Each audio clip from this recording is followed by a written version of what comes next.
Hello everyone, welcome to my channel. तो हम लोग 10th IGCSE का पेपर सॉल्व करेंगे। IGCSE का थ्योरी पेपर, ठीक है। पेपर 4 फिजिक्स का पेपर कोड क्या है जी?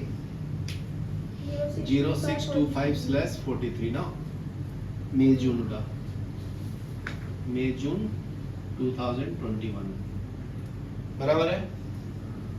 तो फर्स्ट क्वेश्चन क्या बोलता है, मैं क्वेश्चन भी रीड करता हूँ। तो फर्स्ट क्वेश्चन में है figure 1.1 show a load suspended from the spring, ठीक है। तो एक स्प्रिंग दिया हुआ आपका, इससे एक लोड है सस्पेंडेड, ये आपका लोड है, ये स्प्रिंग है, ठीक है। The value of a spring constant K बताना है। के को क्या बोलते हैं? Spring constant, spring constant. तो spring, the value of the spring constant is given, कितना दिया? 0.20 newton per centimetre. The spring reaches its limit of proportionality when load is 15। मतलब एफ का वैल्यू अगर 15 न्यूटन लोड होगा तो ये अपना मैक्सिमम एक्सटेंशन शो करेगा। तो फॉर्मूला होता है F इक्वल टू माइनस के एक्स। अगर इसका सिर्फ मैग्नीट्यूड लूंगा तो F इक्वल टू के एक्स, तो x का वैल्यू F बाई के आएगा। तो F 15 न्यूटन है और k क्या है? 0.2 न्यूटन पर सेंटीमीटर। तो सेंटीमीटर ऊपर जाएगा, न्यूटन न्यूटन कैंसिल, तो 150 डिवाइड बाई 2 आएगा, बराबर है। इसको कैंसिल करेंगे तो 75 सेंटीमीटर आएगा। ये समझा आपको? ओके। नेक्स्ट है calculate the extension of a spring when load is 3 Newton. जब 15 न्यूटन होगा तो इतना आएगा। तो अगर बोला है कि फर्स्ट क्वेश्चन में, ये फर्स्ट क्वेश्चन नहीं था, ये मैं नॉर्मल एक्सपेंशन किया हूँ, ठीक है। तो अगर फोर्स का वैल्यू 3 न्यूटन है तो स्प्रिंग कांस्टेंट तो सेम ही रहेगा ना, 0.2 न्यूटन पर सेंटीमीटर। तो x कितना होगा बोलता है? x is equal to F by k, 3 by 0.2, तो ये होगा 30/2, 15 सेंटीमीटर आएगा। ये समझा आपको? नेक्स्ट पॉइंट है इसमें, सेकंड क्वेश्चन ए का बता दिया। B, explain what is the mean by the term limit of proportionality of the spring. इसका मतलब क्या है? उसके आगे एक्सटेंड नहीं होगा, अपना मैक्सिमम लिमिटेशन वो शो कर चुका है ना, समझा? Extension is proportional to limit. तो यहाँ से लिखना है तो लिख सकते हो, ये जो है ना लोड, वो डायरेक्टली प्रोपोर्शनल टू x होता है ना। तो अगर ये x मैक्सिमम हो गया तो लोड भी मैक्सिमम हो गया, ये अपने वर्ड्स में लिख लेना। नेक्स्ट है C, on figure 1.2 stretch and extension load of the spring, level the limits on the L, ठीक है। एक ऐसा ग्राफ दिया है, ये आपका एल है, ये एक्सटेंशन x है, एक्सटेंशन, ये लोड एल है।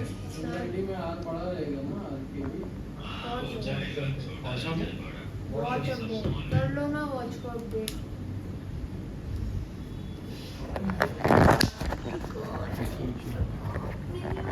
रुक जा इसके ऊपर ग्राफ ड्रॉ करना है। तो ये कैसे ड्रॉ करेंगे? ये फॉर्मूला से, जो फोर्स है वो डायरेक्टली प्रोपोर्शनल टू x है ना, तो लोड इंक्रीज करोगे तो एक्सटेंशन भी इंक्रीज होगा, तो ये स्ट्रेट लाइन ग्राफ आएगा, बराबर है। ये हो गया, यहाँ तक लिखो, फिर डी का बताता हूँ। अभी नेक्स्ट देखो, फर्स्ट का डी देखो। फर्स्ट का डी में load is pull down by a small distance below its equilibrium position from A to B, ठीक है, as shown in the diagram. Load then move up and down between the position A and B। तो एक ऐसा diagram दिया हुआ जी, ठीक है। यहाँ पे लोड लगा है, इसका पोजीशन ये है, ये पोजीशन B है। तो A से B इसका पोजीशन चेंज करता है। तो describe the energy transfer which occur as the load moves from A to equilibrium position, ठीक है। इक्विलिब्रियम पोजीशन को क्या बोला है? B, a load is pulled down by a small distance below its equilibrium position to position A, ठीक है। तो मान लीजिए यहाँ पे इक्विलिब्रियम पोजीशन है, उसको पुल करके नीचे पोजीशन पे लाता है, ठीक है। And then load move up, तो यहाँ पे नीचे लोड को पुल किया तो फिर ये ऊपर भी जाएगा ना, पुल अप होगा, ठीक है। ये आपका इक्विलिब्रियम पोजीशन है।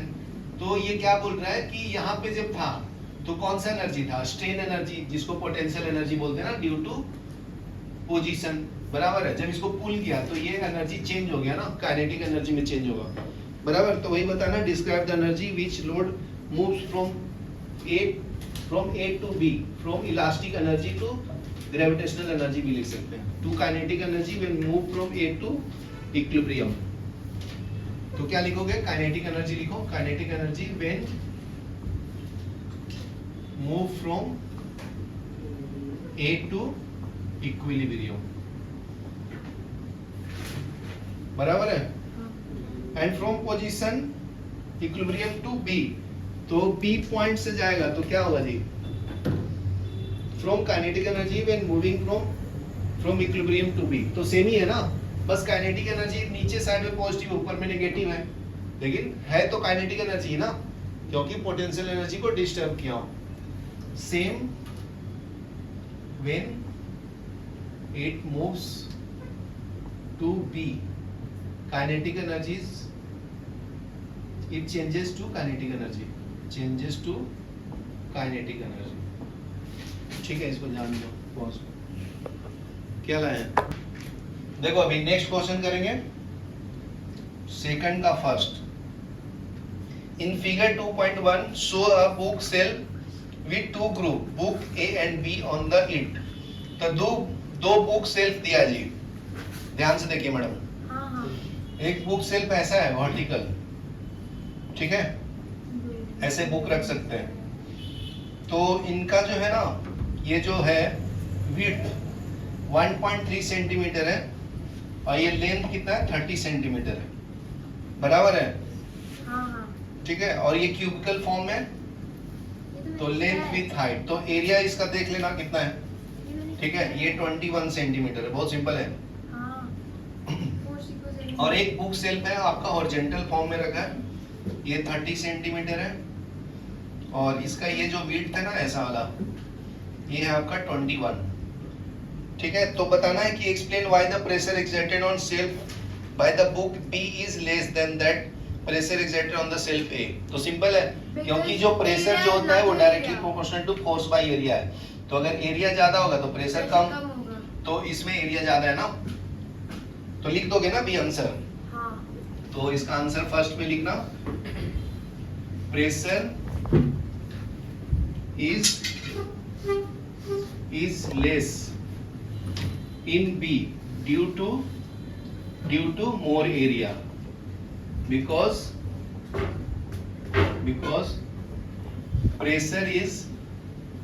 pressure is inversely related to area, as self B has more area so pressure is less। समझ में आया ना, अभी डिटेल में लिख दिया हूं,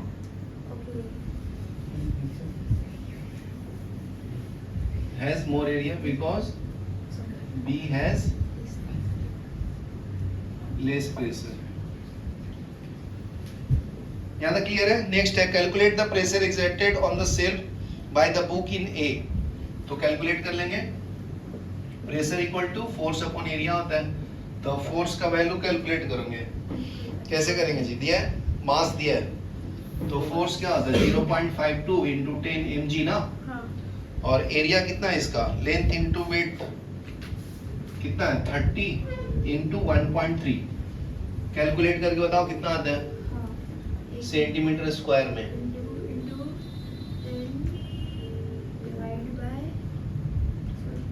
और 6 बुक है ना, तो 6 से मल्टीप्लाई भी कर लेना ऊपर नीचे में, तो 0.52 इंटू 10, इसको मीटर में किया तो क्या करना 100 से डिवाइड कर लेना जी। क्या है आंसर? इसमें क्या करो, 1 मिनट, तो ये लेंथ मत लो, दिस इंटू दिस लो, 21 इंटू 1.3, तो 21 ना, इसको इसमें करेंगे जी, तो ये आ जाएगा ऊपर 100, इसको 100, ये पॉइंट हटा लेना, तो 10 आ जाएगा, इसको 100, ठीक है, यहाँ तक क्लियर है। इससे इसको कैंसिल कर लेना, तो ये कितना आता है बताओ, ये कुछ तो आता है आपका 6 into 10 into 100 है, हाँ 163.8 आता है, नहीं टोटल कितना आता है डिवाइड करने के बाद 1900 पास्कल, 1900 पास्कल लिख लो, हाँ पॉज करो। नेक्स्ट क्वेश्चन देखो बी। बी में क्या है, a diver dives to depth below the surface of sea level, ठीक है, where the total pressure is given. P कितना दिया है, पी टोटल 3 इंटू 10⁵ पास्कल, ठीक है। द एटमॉस्फेरिक प्रेशर, तो बाहर का जो प्रेशर है वो है आपका 1 into 10⁵ pascal. Density of sea water is given, density को हम लोग रो से रिप्रेजेंट करते हैं, तो ये होता है 1030 kg पर metre cube. Calculate the depth, तो pressure is equal to formula होता है रो जी एच, समझा, ये फॉर्मूला पता है, तो कैलकुलेट करेंगे। देखो प्रेशर का चेंज इन प्रेशर कितना है, 3 into 10⁵ minus 1 into 10⁵ pascal is equal to density कितना 1030, रो कितना है, रो लिख दिया, जी 10 है, एच आ जाएगा, तो कैलकुलेट कर लो 10⁵ 3 minus 1 2 is equal to 1030 into 10 into h, तो 2 जीरो से इसको कैंसिल कर देता हूँ, 3 हो जाएगा, तो 10⁵ into 2 divide by 103 is equal to h, तो एच इक्वल टू कितना आया 2000 डिवाइड बाई 103, कितना आता है जी बताइए, कितना आता है, कैलकुलेट करके बताओ। 2000 by 103 एच का वैल्यू कितना आया, फाइनल आंसर बताओ। 19.41 90 19 मीटर लिख लो। नेक्स्ट देखो थर्ड का सॉल्व करेंगे, थर्ड का फर्स्ट, तो पहले उसको एक्सप्लेन कर देता हूँ। A car travel at a constant speed v on horizontal a straight road, driver sees an obstacle on the road ahead, ठीक है, एक कार जा रहा है कांस्टेंट स्पीड v से, ठीक है। तो फर्स्ट क्वेश्चन में सॉल्व करना है, क्या बताना है, distance travelled in time between the driver seeing the obstacle and applying the brake is the thinking distance, explain why the thinking distance is directly proportional. बताओ थिंकिंग जो है वो डायरेक्टली प्रोपोर्शनल टू वेलोसिटी के ऊपर क्यों है जी, देखेगा तो भी सोचेगा ना स्पीड कम करना है, नहीं देखेगा तो नहीं कर पाएगा वो, समझा, तो सेंसेस जी है वो डायरेक्टली प्रोपोर्शनल टू वेलोसिटी है, तो ये तो थ्योरी पार्ट हो गया, ठीक है। तो थिंकिंग टाइम इज कांस्टेंट, क्योंकि एक पर्टिकुलर टाइम ही तुम्हें मिल रहा है ना सोचने के लिए, तो thinking time is constant. Next है बी में देखो, when the brake are applied the car decelerate uniformly to rest, the frictional force applied by the brake is constant, तो ब्रेक जब अप्लाई करते हैं तो उसका वेलोसिटी क्या होगा, धीरे धीरे कम होगा, ठीक है। फ्रिक्शनल फोर्स जो है वो क्या है, कांस्टेंट है, ठीक है। Distance travel by between the first applying the brake and the car stopping is braking distance, explain why the braking distance is proportional to v square, क्योंकि v square equal to u square plus 2as होता है ना, kinematic third equation, kinematic third equation, ठीक है। तो ये final velocity 0 हो जाएगा ना, तो u square equal to 2as होगा अगर सिर्फ मैग्नीट्यूड लूंगा तो, ठीक है। नेक्स्ट सी है, और इसमें क्या लिखा है,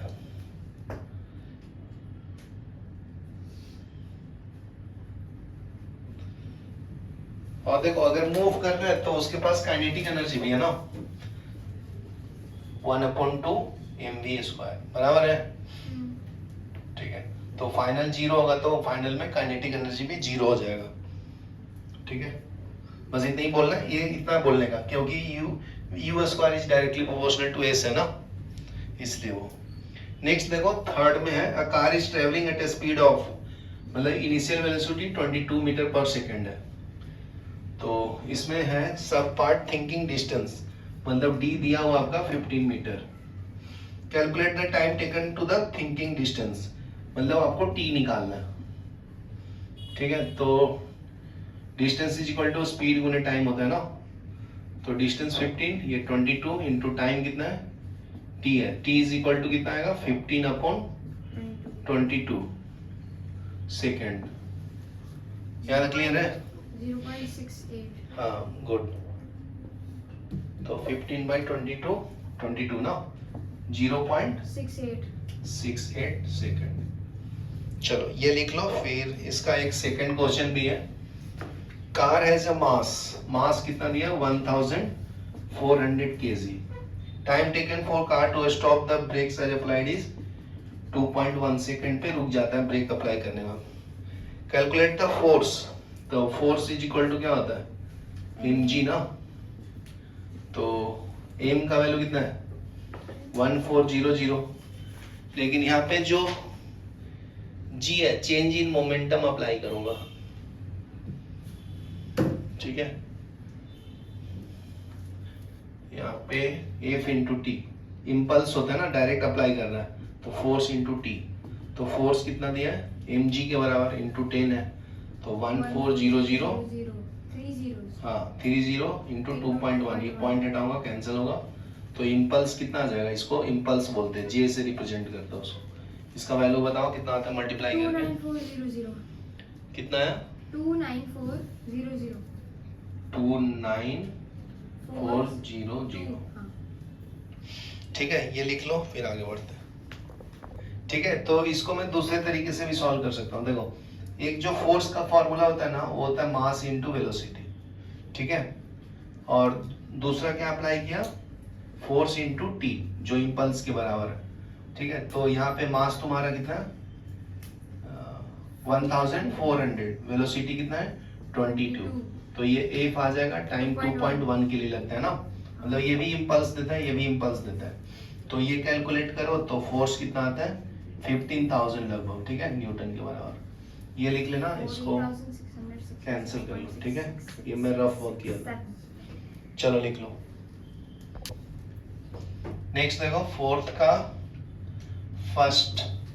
का ए का फर्स्ट क्या बोलते हैं, defined specific latent heat of fusion. क्या होता है डिफिनेशन, डिफाइंड स्पेसिफिक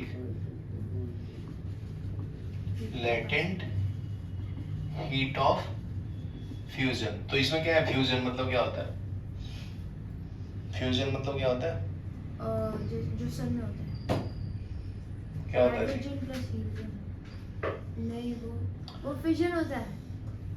वेपोराइजेशन क्या होता है, लिक्विड से गैस बनता है उसको बोलते हैं। सब्लिमेशन क्या होता है, सॉलिड से गैस बनता है। तो फ्यूजन क्या होता है, सॉलिड से लिक्विड बनता है उसको बोलते हैं ना, समझा।